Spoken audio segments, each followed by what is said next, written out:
Hello, everyone. Thanks so much for logging on to CBSDenver.com. Alongside Romi Bean, I am Michael Spencer, wrapping up day one of Broncos training camp.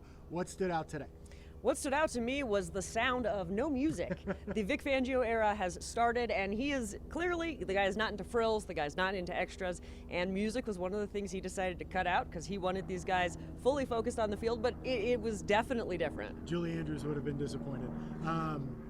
Absolutely, I like it. The other thing that stood out, Philip Lindsay, Joe Flacco had a fantastic soundbite on Philip Lindsay. He said he's like one of my kids because he had so much energy. We've been talking for so long about how Philip has been ready to get back on the field. That showed today. Well, and he had talked about at OTAs and mini camps how the training staff was keep holding the reins on him because he just wanted to go full tilt. And today he finally got to it, and we saw it. But it's so infectious. I mean, the whole team seemed to kind of pick up that energy. Also got to see Emmanuel Sanders. He did not go through the entire practice period, was held out of team drills, but was in individual drills, and I thought looked really good. And Romi, this is a situation where the Broncos want to be smart. I mean, this is a guy who's just 7 months removed from an Achilles injury. Let's pump the brakes here and take our time. Make sure he's good to go for game one of the regular season that Monday night in Oakland. Then you hit the nail on the head. The regular season opener is the target date for Emmanuel Sanders. If he doesn't play a single preseason game, I don't think they'll care, because if he gets injured by them rushing him, they'll regret it for the rest of the season. Drew Lock was in attendance today. That was the big story yesterday at the Broncos media barbecue,